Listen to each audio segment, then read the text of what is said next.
E5 entertainment Kamakshi Jayakrishnan தயாரிப்பில் தங்கர் பச்சான் வழங்கும் பேரன்பும் பெருங்கோபமும் June 5 முதல் திரையரங்குகளில்.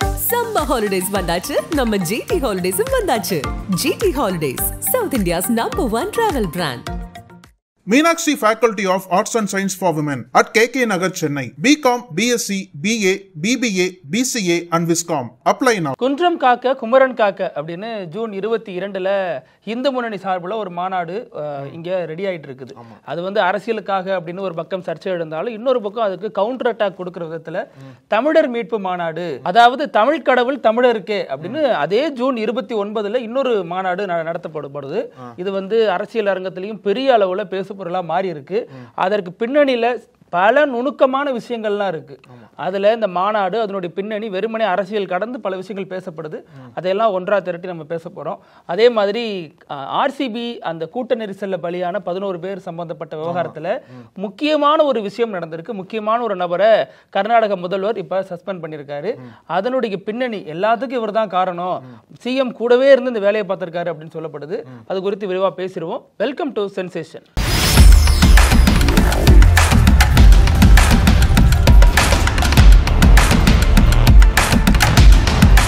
வணக்கம் பிருத்திவி. வணக்கம் அழகு. மதுரை இப்போ வந்து தமிழகத்தோட கவனத்தை ஈர்த்து இருக்குன்னு சொல்லலாம். ஜூன் 8ஆம் தேதி அமித்ஷா வராரு இல்லையா, அது ஒரு காரணம். இன்னொரு மிக முக்கியமான காரணம் என்ன அப்படின்னா, ஜூன் 22ஆம் தேதி நடக்க போகும் முருகர் மாநாடு. அந்த மாநாடை வந்து யார் ஒருங்கிணைக்கிறாங்க அப்படின்னா ஹிந்து முன்னணி கட்சி தான் நடத்துறாங்க.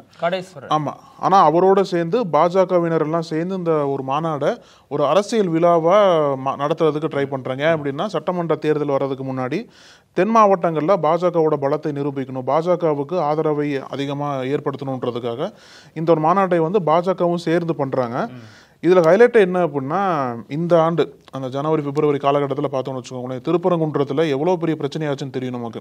திருப்பரங்குன்றம் குன்றில் வந்து ஒரு பக்கம் முருகர் கோயில் இருக்குது, இன்னொரு பக்கம் சிக்கந்தர் தர்கா இருக்கு இல்லையா.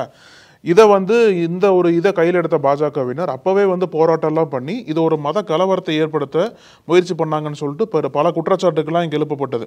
ஆனால் அந்த மத கலவரத்தை மக்களே வந்து அடக்கினார்கள். நாங்கள் வந்து ஒற்றுமையாக தான் இருக்கோம், நாங்கள் இந்த பக்கம் போனால் தர்காக போவோம், இப்படி போனால் கோயிலுக்கு போவோம், அதையெல்லாம் கலந்து வேற்றுமையிலும் ஒற்றுமை அப்படின்ட்டு தமிழக மக்கள் வந்து ஸ்ட்ராங்காக நிற்க போய் தான் அந்த மாதிரி மத கலவரத்தை பாஜகவால் இப்போ பண்ண முடியல.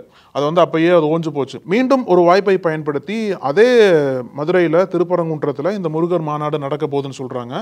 இதுல வந்து பாஜகவினர் எப்படிலாம் ஒரு திட்டத்தோட வராங்கன்றதை பொறுத்து தான் பார்க்கணும். ரெண்டாவது, அமித்ஷா வருகைக்கு பின்பு இந்த மாநாடு நடக்கிறதுனால அரசியல் ரீதியாகவும் இது கூர்ந்து கவனிக்கப்படுது. இந்த மாநாடு ஜூன் 10லேருந்து தொடங்கிறது. 10லேருந்து 22 12 நாட்கள் நடக்குது. இந்த மாநாட்டில் இந்த அறுபடை முருகனையும் ஒரு இடத்துல வச்சு அந்த சிலைக்கு மரியாதை செய்து அந்த முறைப்படி அதை வணங்குறோம், பிரசாதம் கொடுக்குறோம் அப்படின்லாம் சொல்றாங்க. இதற்கு தான் முதல்ல எதிர்ப்பு கிளம்பினுச்சு. ஆனாலும் அதை வந்து நாங்கள் முறைப்படி தான் செய்யறோம் அப்படின்னு இந்து முன்னணிலாம் சொன்னாங்க. அதற்கடுத்து காவல்துறை அனுமதி தரமாட்டோம்னு சொன்னாங்க. அப்புறம் மதுரை உயர்நீதிமன்றம் இதை வந்து கண்டிச்சிச்சு. அது எப்படி நீங்க நடத்தின பழனி முருகன் மாநாட்டுக்கு ஒரு நீதி, இந்த மாநாட்டுக்கு ஒரு நீதியா அப்படிங்கிற வகையில கண்டிச்சு அது முறைப்படி நடத்துங்க, நடுநிலையோடு இருங்க அப்படின்னு மதுரை உயர்நீதிமன்றமும் தமிழக அரசுக்கு ஒரு எச்சரிக்கை கொடுத்துச்சு. இதுல வந்து இந்து முன்னணியை பொறுத்த வரைக்கும் பலருக்கும் அழைப்பு கொடுத்திருக்காங்க. குறிப்பா உத்தரப்பிரதேச முதல்வர், ஆந்திர துணை முதல்வர், மகாராஷ்டிரா துணை முதல்வர் பவன் கல்யாண், நீங்க சொன்னது போல மகாராஷ்டிரா துணை முதல்வர் ஏக்நாத் ஷிண்டே மாதிரி பலருக்கும் அழைப்பு கொடுத்திருக்காங்க. இதுல நிறைய பேர் வருவாங்கன்னு சொல்லப்படுது. குறிப்பா உத்தரப்பிரதேச முதல்வர் யோகி ஆதித்யநாத், அப்புறம் ஆந்திர துணை முதல்வர் பவன் கல்யாண், இவங்க எல்லாம் கண்டிப்பா வருவாங்க அப்படின்னு சொல்லப்படுது. குறிப்பா சூப்பர் ஸ்டார் ரஜினிகாந்த்ல இருந்து பலருக்கும் அழைப்பு கொடுக்கப்பட்டிருக்கு. சோ இதெல்லாமே வந்து பேசு பொருளா மாறி இருக்கு. எதிர்க்கட்சி தலைவர் எடப்பாடி பழனிசாமி, பாமகவில் சர்ச்சைக்குரிய தலைவராக இருக்கக்கூடிய அன்புமணி அப்படின்னு பலருக்கும் இப்ப அழைப்புதல் கொடுக்கப்பட்டிருக்கு. இந்த அழைப்புதலை ஏற்று அவங்க வருவாங்களா இல்லையாங்கிறது பேசு பொருளா மாறி இருக்கு. அதே நேரம் இந்த பின்னணி எப்படி இது திடீர்னு திட்டமிடுறாங்க, இதனுடைய நோக்கம் என்ன அப்படிங்கறதா இப்ப பேசு பொருளா மாறி இருக்கு. இது வந்து பிஜேபி எடுத்து நடத்தல, இது எப்படி நீங்க அரசியல் சொல்லலாம் அப்படின்னு பலரும் இது குறித்து கேள்வி எழுப்பிட்டு வராங்க. இந்து முன்னணிங்கிறது யாரு, அவங்களுடைய பின்னணி என்ன அப்படிங்கிறது எல்லாருக்கும் தெரியும். பெரியார் சிலை அவமதிக்கிறதுல இருந்து அப்புறம் சில வீடியோக்கள் எல்லாம் போட்டு சர்ச்சைக்குரிய வகையில பேசி அரெஸ்ட் ஆனார்ல திண்டுக்கல்ல ஒரு இந்து முன்னணி நிர்வாகி, இப்படி பல விதத்திலையும் இந்து முன்னணி வந்து கடந்த காலங்களில் வாசிங்க அப்பதான் என்னன்னு தெரியும் அப்படிங்கிற வகையில பலரும் பதில் கொடுத்துட்டு வராங்க. இதுல இப்ப இந்து முன்னணி பண்ணாலும் பிஜேபிக்கு என்ன லாபம் அப்படின்னு ஒரு கேள்வி முன்வைக்கப்படுது. பிஜேபியை பொறுத்த வரைக்கும் 2020 வேல் யாத்திரை நடத்தினார். அப்போதைய தமிழக பாஜக தலைவராக இருந்த முருகன் மாநாடு நடத்தினாரு. அந்த மாநாட்டின் மூலமா அவங்களுக்கு 4 சீட்டு கிடைச்சதாக அவங்க நம்புறாங்க. 4 எம்எல்ஏ சீட்டு கிடைச்சதுன்னா அந்த மாநாட்டு ஒரு வாய்ப்பு இருந்துச்சு அப்படின்னு சொல்றாங்க. அதனுடைய நீட்சியா தான் இப்போ அது நடத்தப்படுது அப்படின்னு சொல்லப்படுது. கரெக்டா எலெக்ஷனுக்கு ஒரு வருஷம் முன்னாடி 2021 தேர்தலுக்கு முன்னாடி 2020 ஆரம்பிச்சாங்க. இப்ப 2026 தேர்தலுக்கு முன்னாடி 2025 அது ஆரம்பிச்சிட்டாங்க. சோ அதற்கு பின்னணியில நிச்சயமா அரசியல் கணக்கு இருக்கு அப்படின்னு சொல்றாங்க. அது மட்டும் இல்லாம இது அரசியல் மாநாடு தான் அப்படிங்கிறதுக்கு உதாரணமே நயினார் நாகேந்திரன் கொடுத்த ஒரு பேட்டின்னு சொல்லப்படுது. அவர் அந்த பேட்டியில் என்ன சொல்றாரு அப்படின்னா, மதுரையில கூடக்கூடிய கூட்டங்கிறது சென்னை செயின்ட் ஜார்ஜ் கோட்டையில எதிரொலிக்கும் அப்படிங்கிறாரு.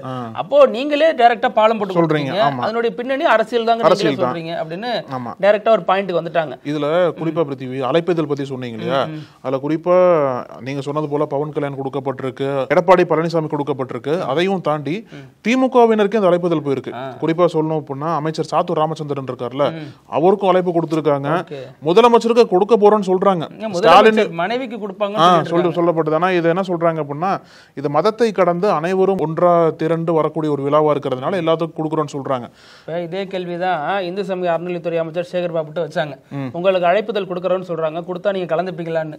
நான் கலந்து போனா அது சாதாரண ஒரு பக்தர் மாநாடு இருந்தா நான் கலந்துப்பேன், இது சங்கிகளோட மாநாடு, இது வந்து பண வசூல் பண்றாங்க அப்படிங்கிற வகையில கடுமையான குற்றச்சாட்டுகள் அடக்கி நான் கலந்துக்க மாட்டேன் அப்படின்னு சொல்லிட்டாரு அவர். சோ இதற்கு பின்னணியில நிறைய செயல் திட்டம் இருக்கிறதா சொல்லப்பட்டாலும் பொதுவாக ஒரு கேள்வி எழுந்துச்சு, இது வந்து இப்ப நீங்க நடத்தின முருகன் மாநாடு மட்டும் பக்தி மாநாடு, அவங்க நடத்தின அரசியல் மாநாடா அப்படின்னு. அதற்கு நயினார் நாகேந்திரன் கொடுத்த பதில தான் பலரும் மேற்கோள் காட்டுறாங்க. இதெல்லாம் ஒரு பக்கம் இருக்க, நீங்க சொன்னீங்க இல்லையா மதுரை மக்கள் வந்து ஏற்கனவே இந்த சிக்கந்தர் மலை விவகாரத்துல இது வந்து வேணாம், நாங்க ஒற்றுமையோடு தான் இருக்கிறோம்னு சொன்னாங்கன்னு. அதை நம்ம மதுரை சீனியர் நிருபர் அண்ணல் தான் முதல் முறையா படம் பிடிச்சு காட்டினாரு. அந்த வீடியோ எடுத்து அந்த மக்களோட கருத்து கேட்டு போட்டிருந்தாரு. அதுக்கடுத்து நிறைய செய்தி கட்டுரை எல்லாம் எழுதியிருந்தாரு. அதை அடுத்து தான் அது வந்து நக்கீரன்ல வெளியாக தான் அது பெரிய அளவுல பேசு பொருளா மாறினுச்சு. அந்த பிரச்சனையும் ஒண்ணும் இல்லாம ஓஞ்சிச்சு. சோ இப்ப மறுபடியும் இதுல என்ன அப்படின்னா, இப்ப மீண்டும் நம்ம நிருபர் எடுத்த பேட்டியின் அடிப்படையில இப்ப இந்த மாநாடு நடக்குது இல்லையா, இந்த மாநாட்டுக்கு கவுண்டர் மாநாடா இன்னொரு மாநாடு நடத்துறாங்க, தமிழர் மீட்பு மாநாடுன்னு. அதாவது யார் நடத்துறாங்கன்னா, மக்கள் அதிகாரம், தெய்வத்தமிழ் பேரவை, தமிழ் நல்லிணக்க கூட்டமைப்பு அப்படின்னு ஒரு 2-3 அமைப்புகள் சேர்ந்து இந்த மாநாட்டை நடத்துறாங்க. அந்த மாநாட்டினுடைய முக்கியமான ஒரு கோஷம் அல்லது குரல் அப்படின்னா என்னவா இருக்குன்னா, தமிழ் கடவுள் தமிழருக்கே அப்படின்னு சொல்றாங்க. இது தமிழ் கடவுள் முருகர்னு சொல்லிட்டு தான் நீங்க மாநாடு நடத்துறீங்க, அந்த முருகருக்கு தமிழ்ல அர்ச்சனை பண்றதுக்கு வாய்ப்பு உருவாக்கி கொடுங்க. தமிழ் கடவுள் முருகரோட கருவறைக்குள்ள ஒருத்தர் தமிழ்ல மந்திரம் ஓதணும், அதே மாதிரி அனைத்து சாதியினரும் அர்ச்சராகணும். குறிப்பா அந்த 2 விஷயத்தான் மாநாட்டுல அந்த தமிழர் மீட் மாநாட்டுல சொல்றதாக சொல்லப்படுது. இந்த 2 கேள்விங்கிறது முக்கியமான கேள்வி. ஒண்ணு, அனைத்து தமிழர்களையும் தமிழ் கடவுளை நீங்க நெருங்கி அர்ச்சனை பண்ண விடணும். இன்னொன்னு, தமிழ்ல மந்திரம் ஒழிக்கணும். இது ரெண்டுமே முக்கியமான விஷயமா பார்க்கப்படுது. இது ரெண்டுத்துக்கும் இந்த மாநாட்டுல என்ன சொல்ல போறாங்க அப்படின்னு ஒரு கேள்வி எழுந்திருக்கு. ஆமா இல்லைங்க, நீங்க நயினார் பத்தி பேசுனீங்க இல்லையா, அதாவது இந்த இதை வந்து அரசியலா மாத்த பாக்குறாங்கன்னு பேசுனீங்க இல்லையா, அதற்கு ஒரு மிகச்சிறந்த உதாரணமே அவர் சொன்ன கருத்து தான். அதையும் தாண்டி இவங்க என்ன திட்டம் போட்டிருக்காங்க அப்படின்னா, பாஜகவினர் வந்து இந்த ஒரு முருகர் மாநாடுக்கு குறைந்தது 5 லட்சம் பேரை நம்ம திரட்டி ஆகணும். ஏன்னா இந்திய தேசிய தலைவர்லாம் வராங்க, பவன் கல்யாண் வரார், யோகி வரார் அப்படின்ற பட்சத்தில் அவங்க முன்னிலையில் இந்த ஒரு மாநாடை பிரம்மாண்டமாக நடத்தி காட்டணும். 5 லட்சம் பேரை திரட்டினா மட்டும் தான் நம்மளோட பலத்தை காட்ட முடியும் அப்படின்றதுக்காக அவ்வளோ மக்களை திரட்ட பிளான் பண்ணிருக்காங்க. இப்போ ஏற்கனவே நம்ம வந்து கூட்ட நெரிசல் பற்றி பல இதுகளை பேசிட்டு இருக்கோம். இப்போ இத்தனை லட்சம் மக்களை திரட்டுறதுக்கு அதற்குண்டான ஏற்பாடுகள் பண்ணியிருக்காங்க அப்படின்ற கேள்வி எழுது. இப்போ நீங்கள் சொல்கிற அதே கருத்தை தான் அமைச்சர் மனோ தங்கராஜ் சொல்லி சர்ச்சையில் சிக்கிக்கிட்டார். அதாவது என்ன சொல்றாருன்னா, இந்த மாதிரி கூட்ட நெரிசல் இருக்கு இல்லையா, அது வந்து கோவிலுக்கு அதிக அளவில் வராங்க. இந்த ஆர்சிபி தொடர்பான கேள்விக்கு தான் பதில் சொல்றாரு. கோவிலுக்கு அதிக பேர் வராங்க, அதுவுமே கூட்ட நெரிசல் ஏற்படுத்துது, வேறு சில இடங்கள்ல வந்து மக்கள் அதிக அளவுல கூடுறாங்க அப்படின்னு சொன்னது. இந்த கோவில்ல வராங்கிறத மட்டும் பிடிச்சுக்கிட்டு இந்துத்துவ அமைப்புகள்லாம் இப்ப அவர் கடுமையா சாடிட்டு வராங்க. மீண்டும் சர்ச்சையில சிக்கியிருக்காரு அமைச்சர் மனோ தங்கராஜ். சேகர் பாபு என்ன சொன்னார் அப்படின்னா, இது வந்து உண்மையான முருகர் பக்தர்கள் அதுக்கு போக மாட்டாங்க. அவர் என்ன சொன்னார்னா, ஜூலை 7ஆம் தேதி நடைபெறும் திருச்செந்தூர்ல நடைபெறும் குடமுழுக்கு தான் எல்லாம் வருவாங்க. ஏன்னா அது வந்து உண்மையான முருகன் மாநாடே கிடையாது, இது வந்து மத ரீதியான மாநாடு. அதனால வந்து இந்த முருகன் மாநாடுக்கு யாரும் போக மாட்டாங்க, திருச்செந்தூருக்கு தான் எல்லா முருகர் பக்தர்களும் அங்க வருவாங்கன்னு சொல்லிட்டு அவர் ஒரு கருத்து சொல்லியிருக்கார். அதனாலயே வந்து ஆட்டோமேட்டிக்கா அது அரசியல் ஆயிடுச்சு இல்லையா. என்னதான் ஆன்மீகம் கலந்து பேசினாலும் இந்த பாஜக திமுகவினர்லாம் தொடர்ந்து இதை பத்தி ஹைலைட் பண்ணி பேசுறதுனால அது அரசியல் ஆயிடுச்சு. முதல்ல உத்தரப்பிரதேச முதல்வர் ஏன் இங்க வராரு? அவருக்கு முன்னாடி எத்தனை முருகன் கோயிலுக்கு வந்திருக்காரு, எத்தனை முருகனை வழிபட்டு ஃபர்ஸ்ட் இங்க கும்பிடுற முருகன் அங்க ஃபர்ஸ்ட் கும்பிடுவாங்களான்னு கேள்வி இருக்குல்ல. அங்க அந்த முருகன் மாநாட்டை எடுப்பாங்களா? ஆமா எடுப்பாங்களா மாநில தலைவர் கேள்வி கேட்டிருக்காரு. இப்போ அங்க கும்பிடுற விநாயகரையும் ராமரை நம்ம இங்க கும்பிட்டு இருக்கோம், ஆனா நம்ம தமிழ் கடவுள் முருகனை வந்து அங்க கும்பிடுவாங்களா அப்படின்ற கேள்வி இருக்கு. ரெண்டாவது இந்த கணக்கு சொன்னீங்க சொல்றீங்களா எல்முருகன் மாநாடு கணக்கு சொல்றீங்க இல்லையா, அதே கணக்கு தான் யோகிட்டையும். 2021 தேர்தலுக்கு முன்னாடி யோகி வந்து கோவையில பிரச்சாரம் பண்ண வானதி சீனிவாசனுக்கு ஆதரவா. இப்ப மீண்டும் தேர்தலுக்கு முன்னாடி யோகி ஆதித்யநாத் மறுபடியும் இங்க வரார். அதனால வந்து அவரும் வந்து பாஜகவுக்கு ஆதரவா பிரச்சாரம் பண்றதுக்கு வராரு. முன்னாடியே பேசணும், நம்ம பவன் கல்யாணம் வந்து பாஜக யூஸ் பண்ண போறாங்க அப்படின்ட்டு அவரும் இந்த மாநாட்டுக்கு வராரு. ஸோ இவங்க எல்லாமே வந்து பாஜகவுக்கு அடுத்த ஆண்டு தேர்தலுக்கு பிரச்சாரம் பண்றதுக்கு தொடக்க புள்ளியா அந்த மாநாடு அமையும்னு சொல்றாங்க. அது மட்டும் இல்லாம இந்த இந்து முன்னணி அமைப்பினர் வந்து பல பக்தர்கள் குழுக்கு அழைப்பு விட்டுட்டு இருக்காங்க. முருகனை கும்பிடுறவங்க, ஐயப்பனை கும்பிடுறவங்க, ஓம் சக்தி, சாய்பாபான்னு பலருக்கும் அழைப்பு விடுறாங்க. அதன் மூலமா கூட்டத்தை திரட்டணும் அப்படிங்கிற நோக்கத்துல அது பண்ணிட்டு இருக்காங்க. ஆனா இது கடந்த முறை நடந்த அந்த முருகன் மாநாடு இந்து சமய அறநிலையத்துறையால் நடத்தப்பட்டுச்சுல பழனியில முருகன் மாநாடு, அதுவே விமர்சனத்துக்கு உள்ளானுச்சு. ஏன் அப்படின்னா அர்ஜுன் சம்பத் வந்து அதுல கலந்துக்கிட்டாரு, அமைச்சரோட அமர்ந்திருந்தாரு. இதுதான் உங்களுடைய திட்டமா அப்படின்னு சொல்லி கேள்வி எழுப்பப்பட்டுச்சு. அது இல்லாம இது நிறைய இடதுசாரிகள் அமைப்புகள் உட்பட திமுக, திக போன்ற அமைப்புகளை ஆதரிக்கிறவங்களும் இது கடுமையா விமர்சிச்சாங்க. இது வந்து என்ன நீங்க அரசியல் முருகன் மாநாடு நடத்தலாமா அப்படின்னு. சோ அதுக்கு பதில் என்ன சொல்றாங்கன்னா, இந்த மாதிரி ஒரு சம்பவம் நடந்துடக்கூடாது, நாங்க முன்னாடியே அது பண்ணோம் அப்படின்னு இப்ப திமுக சார்பில் சொல்லப்படுது. இருந்தாலும் அர்ஜுன் சம்பத் அழைக்கப்பட்டது மட்டும் நெருடலாவே இருக்கு அப்படின்னு சொல்லப்பட்டாங்க. அதற்கும் அரசு சார்பில் என்ன சொல்லப்படுச்சுன்னா, அரசு வந்து அர்ஜுன் சம்பத் அழைக்கல, அங்க வந்திருந்த கூடிய மற்ற குரு சன்னிதானங்கள் அழைத்தும் பேர்ல தான் அவர் வந்திருக்காரு. சோ வந்ததன் அடிப்படையில் நாங்க வர மரியாதை செய்ய வேண்டிய நிர்பந்தம், அதனால பண்ணோம் அப்படிங்கிற வகையில இப்போ அதுக்கெல்லாம் பதில் சொல்லப்பட்டு வருது. ஆமா, சோ பாப்போம் வரக்கூடிய 8ஆம் தேதி அமித்ஷாவோட வருகை எப்படி இருக்க போகுது. அதை தொடர்ந்து நடக்கக்கூடிய முருகன் மாநாடு, அதற்கு கவுண்டரா நடத்தப்படக்கூடிய மாநாடு, அது எல்லாமே தமிழகத்தில் எப்படி தாக்கத்தை ஏற்படுத்த போகுது அப்படின்றத பார்க்கலாம். இப்போ அப்படியே தமிழகத்துக்கு பக்கத்தில் கர்நாடகா பெங்களூருக்கு போனோம் அப்படின்னா அந்த ஆர்சிபி விழா தான் தொடர்ந்து பல சர்ச்சைகளை பல கேள்விகள் எழுப்பிட்டே வருது. குறிப்பாக சொல்லணும் அப்படின்னா நேற்றைக்கு நம்ம பேசியிருந்தோம் இல்லையா, இது வந்து ஒரு உளவுத்துறையோட தோல்வின்னு பேசியிருந்தோம். அப்புறம் வந்து அதுக்கு எஃப்ஐஆர்லாம் ஃபைல் பண்ணியிருக்காங்க, 4 பேர் மீது கம்ப்ளைண்ட் ஃபைல் பண்ணியிருக்காங்க, கஸ்டடி எடுத்துட்டாங்கன்னு சொல்லிட்டு பேசிட்டு இருந்தோம். இப்போ இன்னொரு முக்கியமான நிகழ்வு என்ன அப்படின்னா, கோவிந்தராஜு அப்படின்ற ஒரு அதிகாரியை வந்து சித்தராமையா பதவி நீக்கம் பண்ணியிருக்கார். யார் அவர் அப்படின்னா, சித்தராமையாவோட அரசியல் ஆலோசகர். அதாவது எப்பெல்லாம் காங்கிரஸ் கட்சி கர்நாடகத்தில் ஆட்சிக்கு வருதோ அப்பெல்லாம் அவர் டாப்ல வந்துருவார். இவர் வந்து ஒரு விளையாட்டு பிரியர்னு சொல்றாங்க. என்ன சொல்றாங்க அப்படின்னா, இவர் தான் ஒரு ஆக்டிங் விளையாட்டுத்துறை அமைச்சரா செயல்பட்டு இருக்காரு இப்போ கர்நாடகால. இவர் பல சங்கங்கள்ல விளையாட்டு சங்கங்கள தலைவராக இருந்திருக்கார். இப்போ இவர் தான் என்ன பண்ணியிருக்காரு அப்படின்னா, ஆர்சிபி முதல் முறையா நம்ம கோப்பையை ஜெயிச்சிருக்காங்க இல்லையா, அதனால நிச்சயமா அதை வந்து பிரம்மாண்டமா கொண்டாடி ஆகணும்னு சொல்லிட்டு இவர் தான் திட்டம் போட்டிருக்காரு. அரசியல் அழுத்தம் இவர்தான். இவர் என்ன பண்ணியிருக்காரு அப்படின்னா, போலீஸ் துறை வந்து சொல்றாங்க இல்லைங்க அந்த அளவுக்கு பெருசா கொண்டாட வேண்டாம், பல சிக்கல்கள்னு சொல்றாங்க. அதையெல்லாம் தாண்டி இல்ல நிச்சயமா அதை வந்து பிரம்மாண்டமா கொண்டாடணும்னு சொல்லிட்டு என்ன பண்றாரு அப்படின்னா, கர்நாடக அரசின் சார்பாகவும் ஆர்சிபியின் சார்பாகவும் அப்புறம் கர்நாடக கிரிக்கெட் சங்கம் இருக்கும்ல, இந்த 3 சார்பாகவும் இவர் பேச்சுவார்த்தை நடத்துறார். இந்த பேச்சுவார்த்தை தெரிஞ்சு மீண்டும் போலீஸ் வந்து மறுப்பு தெரிவிக்கிறாங்க, இப்படிலாம் பண்ணாதீங்க வேணான்னு சொல்லிட்டு. அந்த பேச்சுவார்த்தை வந்து போலீஸுக்கு தெரியாம நடத்துறாரு அவரு. சீக்கிரம் பேச்சுவார்த்தை நடத்தி ஆர்சிபியோடையும் பேசி, கர்நாடக கிரிக்கெட் சங்கத்தோடையும் பேசி, அரசோடையும் பேசி, பல உத்தரவுகளுக்கு மீறி, பல எச்சரிக்கைகளுக்கு மீறி தான் இந்த ஒரு நிகழ்வை வந்து நடத்துறதுக்கு திட்டம் போடுறாரு. எதற்காக இவர் திட்டம் போடுறாரு அப்படின்னா, இவரு விரைவில் நடக்கக்கூடிய கர்நாடக கிரிக்கெட் சங்க தேர்தல் இருக்கு இல்லையா, அதுல வந்து போட்டி போட போறார் போல. சோ அந்த தேர்தலை வெற்றி பெறணும் அப்படின்றதுக்காக, இவரோட பலத்தை காட்டுறதுக்காக இவர் வந்து பின்னாடி இருந்து இந்த மாதிரி திட்டங்கள்லாம் போட்டு இந்த அளவுக்கு கூட்டத்தை, உங்க பலத்தை காட்டுறதுக்கு நீங்க விளையாட்டு பிரியர்னு ஏதோ ஒரு 11 பேர் சாகணுமா? மோசமான ஒரு சிந்தனை பாருங்க. இது இப்போ வெளியே வந்ததுக்கு அப்புறம் தான் சித்தராமையா வந்து அவரை பதவி நீக்கம் பண்ணியிருக்கார். இன்னொரு முக்கியமான விஷயம் என்ன அப்படின்னா, பெங்களூர் போலீஸ் கமிஷனர் சஸ்பெண்ட் பண்ணிட்டாரு.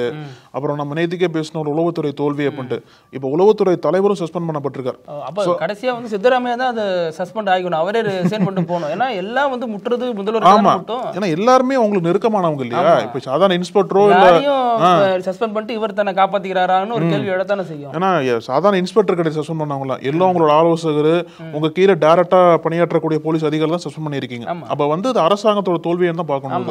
ஆமா, ஏன்னா அரசாங்கத்தினுடைய முக்கிய அதிகாரிகள் எல்லாருமே சஸ்பெண்ட் பண்ணப்படுறாங்க அப்படின்னா அதற்கு மூலக்கருவியா இருக்கக்கூடிய, அதற்கு முக்கிய நபரா இருக்கக்கூடிய முதல்வர் நோக்கி கேள்வி எழுறது சகஜம் தான். அந்த கேள்வியை தொடர்ந்து பலமா எழுந்துட்டு இருக்கு, பல கேள்விகள் எழுந்துட்டு இருக்கு. இதற்கு அந்த விசாரணை ஆணையம் எப்படி வந்து விசாரிச்சு என்ன அறிக்கை தாக்கல் பண்ண போறாங்க அப்படின்றத இந்த மாத இறுதியில தெரிஞ்சிரும். ஒரு விளையாட்டு போட்டி அதனுடைய வெற்றி அரசியல் ரீதியாக எவ்வளவு பெரிய அழுத்தத்தை கர்நாடகாவில் கொண்டு வந்திருக்கு அப்படிங்கறத கண்கூடாவே பார்க்கிறோம். பிறகு நிகழ்ச்சியினுடைய இறுதி பகுதி இப்படி எல்லாமா நடக்கும் அப்படிங்கிறது, இப்படி எல்லாம் நடக்கும்னா பெரும்பாலும் சீனாவில் தான் நடக்கும். இன்னைக்கு ஒரு சம்பவம் அப்படிதான் சீனாவில் மாட்டிருக்கு.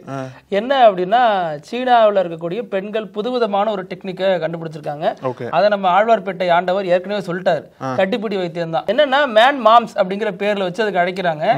அந்த விஷயம் என்னன்னா, இப்போ ஒரு பெண் இருக்காங்க, அவங்க நிறைய மன அழுத்தத்துக்கு உள்ளாகுறாங்க சீனாவில். ஏன்னா குழந்தை பிறப்பு விகிதம் கம்மி, அது இது நிறைய பிரச்சனை இருக்குல்ல அவங்களுக்கு. ஸோ அந்த அடிப்படையில் மன அழுத்தத்துக்கு ஆளாகிறாங்க அப்படின்னா பொது இடத்துக்கு போறது ஒரு நபருக்கு இந்திய மதிப்புல ஒரு 600 ரூபாய் கொடுக்கறது. ஏன்னா அவங்க அதுக்காக இருக்கிறாங்கன்னு சொல்லப்படுது. அவங்கள்ட்ட கொடுத்து எனக்கு கட்டி பிடிங்க அப்படிங்கிறது, கரும்பு திங்க கூலியா அப்படிங்கிற மாதிரி அவங்களுக்கு கட்டி பிடிச்சிடுறாங்க. கட்டி பிடிச்சிடும் பொழுது இந்த பெண்களுக்கு மன அழுத்தம் குறையுது அப்படின்னு சொல்லப்படுது. அதனால இது ஒரு இதாவே மாறிடுச்சாங்க. இது வந்து எப்ப தமிழ்நாட்டுக்கு வரும், எப்ப இந்தியாவுக்கு வரும் அப்படிங்கிற கேள்வி எழுந்திருக்கு. மேன் மாம் நீங்க சொன்னது போல அது உண்மையிலேயே ட்ரெண்டிங்கா போயிட்டு இருக்கு. அந்த மேன் மாம், அதாவது ஆண்கள் வந்து அம்மாவா மாறுறாங்க, அந்த மாதிரி ஒரு சம்பவம் வந்து சைனா முழுக்க போயிட்டு இருக்கு. இது அப்ப சீனா போணுமா இல்ல அந்த சிஸ்டம் தமிழ்நாட்டுக்கு வருமா அப்படிங்கறதா பலருக்கும் கேள்வி இருக்கு. ரெண்டு சீனர்கள் வந்தா போதும், இப்போ கொரோனா வைரஸ் வந்துல அவங்க ரெண்டு பேரும் வந்தாலே போதும், ஆட்டோமேட்டிக்கா பரவிடும் நினைக்கிறேன். நமக்கு உயிரோட இருந்துட்டா போதும், இதுக்கெல்லாம் ஆசைப்படக்கூடாது. இப்ப சரி அழகு, இதே மாதிரி நாளைக்கும் பல செய்திகளோட சந்திக்கலாம். நன்றி. தொடர்ந்து பேசலாம். நன்றி. நக்கீரன் டிவிக்கு சப்ஸ்கிரைப் செய்யுங்கள். உங்கள் ஆதரவே எங்கள் பலம்.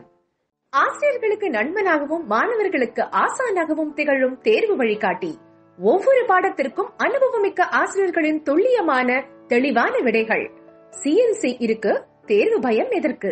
இது தீரன் பப்ளிஷிங் ஹவுஸ் விற்பனை வெளியீடு.